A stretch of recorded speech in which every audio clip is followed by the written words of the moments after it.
Hello दोस्तों, स्वागत है आपका फिर से हमारे YouTube चैनल पे। आज हम लेके आए हैं आपके लिए एक नई कहानी जिसका नाम है कोल्ड लेडी। मूवी की स्टार्टिंग में हम 60 साल की ठरकी बुड्ढे को देखते हैं जिसका नाम है मार्टिन और ये अपनी ब्रेड बेकरी की शॉप चलाता है। मार्टिन पेरिस से फ्रांस की नॉर्मेंडी के एक गाँव में पीसफुली अपनी लाइफ जीने के लिए आया है, लेकिन इस गाँव में आकर वो अपनी पड़ोसी के प्यार में पड़ जाता है। आगे हम देखते हैं कि मार्टिन काम करते करते सारे ब्रेड को जला देता है। उसकी वाइफ उससे कहती है कि आजकल तुम्हें क्या हो गया है, तुम काम पर जरा भी ध्यान नहीं दे पा रहे हो। इस पर मार्टिन कहता है कि मुझे चार्ल्स की फिक्र होती रहती है। दरअसल चार्ल्स उनका पड़ोसी है। मार्टिन की वाइफ कहती है कि तुम फिक्र मत करो, चार्ल्स सुसाइड नहीं करेगा। इसके बाद जब मार्टिन चार्ल्स के घर के सामने से जा रहा होता है तो वो देखता है कि उसके घर से धुआं निकल रहा है।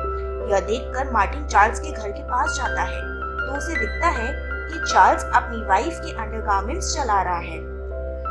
जब चार्ल्स और कपड़े लेने के लिए घर के अंदर जाता है तो मार्टिन उस बॉक्स को चेक करने लगता है।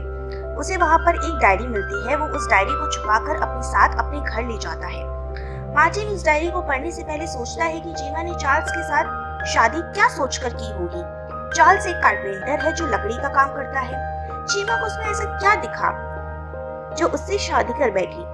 उसके बाद मार्टिन डायरी को पढ़ना शुरू कर देता है और इसी के साथ मूवी फ्लैशबैक में चली जाती है। चार्ल्स और जेमा दोनों हस्बैंड वाइफ हैं। दोनों लंदन से फ्रांस के गांव नॉर्मेंडी में रहने आते हैं और उनका पड़ोसी मार्टिन उनका स्वागत करता है। इसके बाद चार्ल्स और जेमा मार्टिन की शॉप में ब्रेड खरीदने के लिए आते हैं। मार्टिन जेमा की खूबसूरती से बहुत प्रभावित हो जाता है। वो उसे घूरने लगता है। कुछ दिन बाद चार्ल्स मार्टिन को बुलाने आता है क्योंकि उसके घर की लाइट चली जाती है। मार्टिन उसके घर जाकर तुरंत उसके घर की लाइट को ठीक कर देता है। अब यहाँ पे मार्टिन की वाइफ भी आ जाती है और ये चारों बैठकर शराब पीने लगते हैं। आगे हम देखते हैं कि जेमा मार्टिन की शॉप में ब्रेड लेने आती है, जहाँ मार्टिन अपनी ब्रेड की तारीफ करना शुरू कर देता है और जेमा से कहता है कि क्या तुम देखना चाहोगी कि यहाँ ब्रेड कैसे बनती है। तो जेमा कहती है जरूर। और उसके बाद मार्टिन जेमा को अपनी शॉप के अंदर ले जाता है और उससे ब्रेड का आटा गुंथवाता है। तो जेमा को वहाँ पर थोड़ी सी गर्मी लगने लगती है, इस वजह से वो अपना स्वेटर उतार देती है और मार्टिन उसे भूखे भेड़िए की तरह घूरने लग जाता है। आगे हम देखते हैं कि जेमा के घर में कुछ मेहमान आते हैं। जेमा मार्टिन और उसकी वाइफ को भी इनवाइट करती है। फिर सभी मिलकर बातें करना शुरू कर देते हैं, लेकिन मार्टिन सिर्फ जेमा को घूरने में लगा हुआ होता है।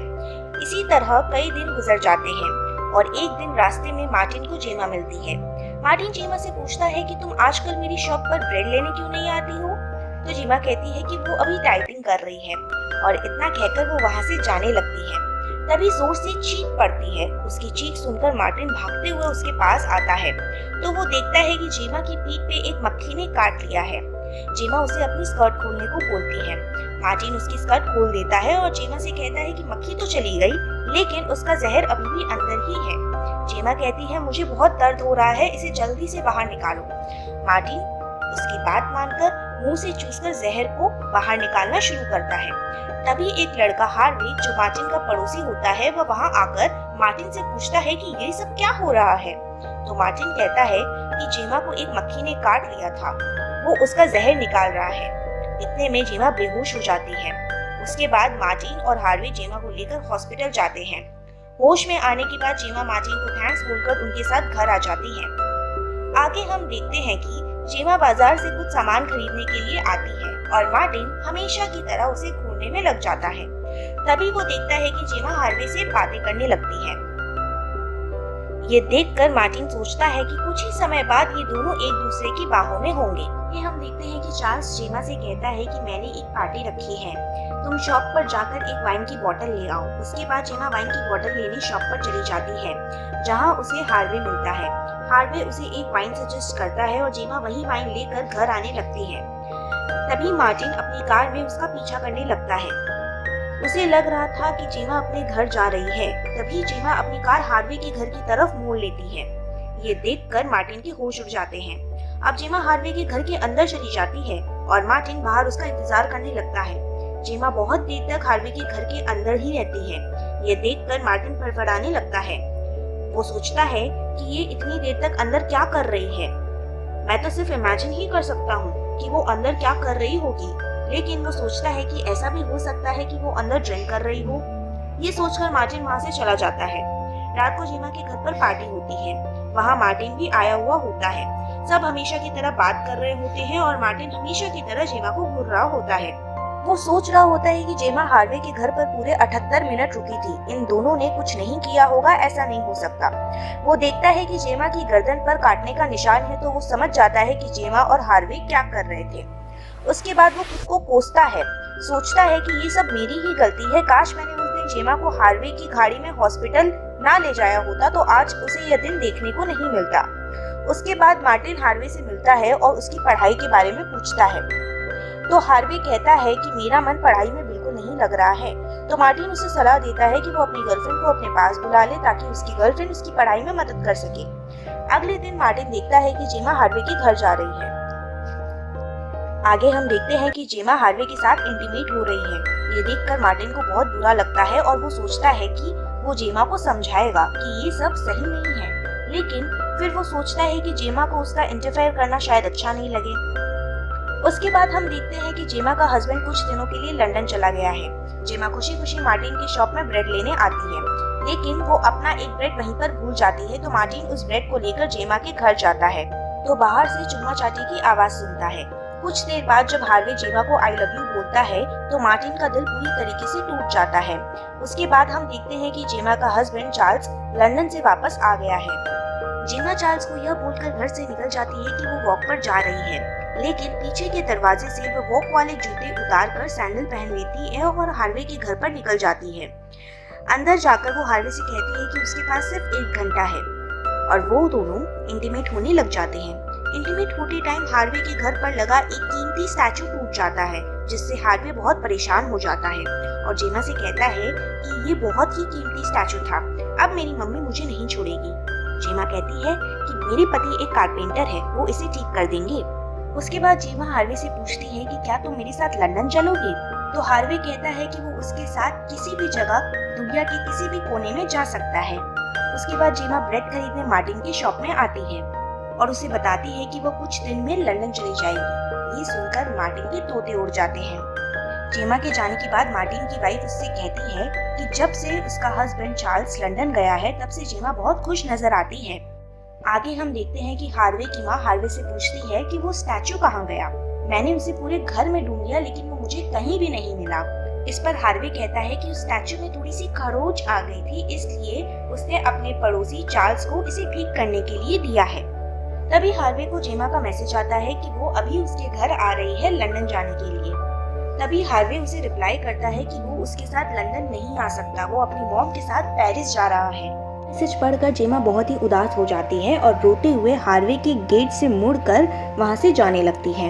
इधर हार्वे की माँ चार्ल्स के पास आती है और उसे कहती है कि मेरा बेटा जो स्टैचू लेकर आया था उसे मुझे वापस लौटा दो। इस पर चार्ल्स कहता है कि ना ही मुझे कोई स्टैचू देने आया था और ना ही मैं आपके बेटे को पहचानता हूँ। तब हार्वे की मॉम चार्ल्स को ये बोलकर वापस आ जाती है कि वो स्टैचू बहुत ही कीमती था, उसे मेरे घर पर भिजवा देना। आगे हम देखते हैं कि हार्वे की मॉम हार्वे को लेकर पेरिस जा रही है। ये देखकर मार्टिन मन ही मन बहुत खुश होता है। इसके बाद चार्ल्स घर के अंदर आकर जेमा से पूछता है कि क्या कोई स्टैचू देने के लिए आया था। जेमा कहती है कि मुझे तुमसे कुछ कहना है। ये सुनकर चार्ल्स सब कुछ समझ जाता है कि जेमा का किसी के साथ अफेयर चल रहा था। चार्ल्स उसकी कोई बात नहीं सुनता और वो अपना बैग पैक करके लंदन चला जाता है। जेमा वहीं बैठे बैठे रोने लगती है। अगले दिन मार्टिन अपने डॉग को लेकर घूमने जाता है तो वो वहाँ पे जेमा की डॉग को देखता है और वो डॉग को पहुँचाने के लिए जेमा के घर पर जाता है। तो जेमा उसे 1 मिनट घर के अंदर आने को कहती है। अंदर जाकर जेमा मार्टिन को एक लेटर देते हुए कहती है कि तुम्हें इस लेटर का जवाब देना है। उस लेटर में हार्वे की मॉम ने लिखा था कि तुम मुझे वो स्टैचू लौटा देना वरना हम तुम पर केस कर देंगे। इस लेटर का जवाब देने के लिए मार्टिन 2 दिन का समय मांगता है। अगले सीन में हम देखते हैं कि जेमा का एक्स बॉयफ्रेंड उससे मिलने आया है जिसने उसे चीट किया था। वो अपनी गलती की माफ़ी मांगता है। आगे हम देखते हैं कि जेमा अपने एक्स बॉयफ्रेंड को किस कर रही है और मार्टिन उन्हें ये सब करते हुए देख लेता है। इसके बाद जेमा अपने एक्स से कहती है कि जो भी हमारे साथ हुआ वो अब दोबारा कभी नहीं होगा। उसके बाद जेमा मार्टिन को घर बुलाती है क्योंकि उसे पता लग गया था कि मार्टिन ने ही हार्वे की मॉम को मैसेज किया था। और उन्हें घर बुलाया था। वो मार्टिन से पूछती है कि तुमने ऐसा क्यों किया। तो मार्टिन कहता है कि मैं तुम्हें इस तरह बर्बाद होते हुए नहीं देख सकता था, इसलिए मैंने ये सब किया। जेमा को मार्टिन की बात बहुत अच्छी लगती है और वो उसे किस कर देती है।